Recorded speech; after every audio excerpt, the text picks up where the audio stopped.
সবাই জানি এখানকার সকল মানুষ সচেতন মানুষ, সকলের বাড়িতে শৌচালয় আছে এবং প্রত্যেকেই শৌচালয় ব্যবহার করে। কিন্তু কিছু কিছু জায়গা আছে যেটা জলবায়ুযুক্ত শৌচালয়, জলবায়ু উপযোগী শৌচালয়। জলবায়ু উপযোগী বলতে ধরুন যেখানে ভীষণ বৃষ্টি হচ্ছে, বন্যা হচ্ছে, আমাদের শৌচালয়ের পিঠটা নিচু অবস্থায় আছে, তাহলে জল পড়ে যাবে এবং জল পড়ে গেলে কি ওইটা তো তাড়াতাড়ি র্যাকটা তাড়াতাড়ি পড়ে যাবে।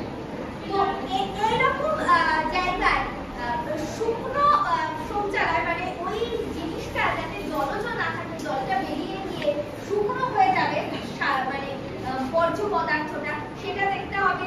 বা ধরুন আরো একটা বিষয় যেটা, সেটা হচ্ছে 2 ফিট যুক্ত শৌচালয়, 2 গর্ত যুক্ত শৌচালয়। আমাদের এখানে বেশিরভাগ বাড়িতে কিন্তু এই ব্যাপারটা নেই, 2 গর্ত বিশিষ্ট শৌচালয়। বেশিরভাগ বাড়িতে 1 গর্ত বিশিষ্ট শৌচালয় আছে। কিন্তু 2 গর্ত বিশিষ্ট শৌচালয়ের কিছু সুবিধা আছে। 2 গর্ত বিশিষ্ট শৌচালয়ে 1 গর্ত বিশিষ্ট যখন ভর্তি হয়ে যাচ্ছে তখন কিন্তু আপনারা দ্বিতীয় গর্তটা ব্যবহার করতে পারবেন এবং এটা অটোমেটিক্যালি 3 থেকে 5 বছরের মধ্যে একটা সারে পরিণত হবে। তখন এই সারটাকে আমরা বিভিন্ন জায়গায় ব্যবহার করতে পারি। তো তারপরে আবার ওই গর্তটা ভরাট হলে সেখান থেকে আবার এই গর্তে আমরা চেঞ্জ করে দিতে পারি। তো এইভাবে 2 গর্ত বিশিষ্ট শৌচালয়ের কিন্তু 1 গর্ত বিশিষ্ট শৌচালয় থেকে অনেক বেশি উপকারিতা আছে। আরো একটা জিনিস যেটা হচ্ছে আমাদের এই বাড়িতে কেবলমাত্র যে শৌচালয় থাকবে সেটা কিন্তু জরুরি না। আমাদের ছেলেমেয়েরা একটা স্কুলে শৌচালয় বা কিছু না থাকে তাহলে তারা কি স্কুলে যেতে চাইবে? চাইবে না। আমরা কেন স্কুলে ছেলেমেয়েদের পাঠাচ্ছি? তারা আরো অনেক কিছু জানবে, তারা একটা বড় জায়গায় গিয়ে প্রতিষ্ঠিত হবে। তো তারা যদি স্কুলে কামাই করে বাড়িতে বসে থাকে তাহলে নিশ্চয়ই আমাদের স্কুলে ভর্তি করানোর উদ্দেশ্যটাই মাটি হয়ে যাবে। তো সেই জন্য স্কুল, তারপরে যে কোনো পাবলিক জায়গা যেমন বাজারের মার্কেটের মধ্যে বা অঙ্গনবাড়ি বা হসপিটাল বা যে কোনো স্বাস্থ্য কেন্দ্র, একটা বিষয় যেটা আগেও বলেছিলাম এখনো বলছি, বারবার বলবো, হাত ধোয়া। শৌচ করে আসার পর সাবান দিয়ে হাত ধোয়া ভীষণ ভীষণ জরুরি। তাহলে বিভিন্ন রকমের জীবাণু, বিভিন্ন রকমের রোগ সংক্রমণ আমাদের হতে পারে। আর আমাদের যে শৌচালয়টা আছে সেই শৌচালয়ের যাতে জল দেওয়ার ব্যবস্থাটা খুব ভালো থাকে সেটা কিন্তু আমাদের সকলেরই দেখা উচিত। কারণ শৌচালয় পরিষ্কার করার সব থেকে ভালো পদ্ধতি কিন্তু খালি জল আর বড় জল ঝাঁটা ইউজ করি। বলবো ফেনল এবং অ্যাসিড জাতীয় জিনিস কখনোই ব্যবহার করবেন না। কারণ আমাদের শৌচালয়ের গর্তের ভিতরে কিছু ব্যাকটেরিয়া জন্মায়, কিছু জীবাণু জন্মায়, যে জীবাণুগুলো খুব ভালো করে। কিভাবে ভালো করে না, ওই মলগুলোকে বা বর্জ্যগুলোকে আমাদের তাড়াতাড়ি হয়, আমাদের মলটা তাড়াতাড়ি ক্যান্টিনের মধ্যে চলে যায় এবং তারপরে অনেকটা করে জল। আর অবশ্যই শৌচ করার পর ভালোভাবে হাত ধুন সাবান দিয়ে। তো আমি খুব বেশি বাড়াবো না। প্রথম প্রশ্ন আমাদের শৌচালয়কে পরিষ্কার পরিচ্ছন্ন রাখতে হবে, তাহলেই আমাদের পক্ষে সেটা স্বাস্থ্যকর হবে। এবং যদি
এবং সেগুলির ব্যবহারশীল।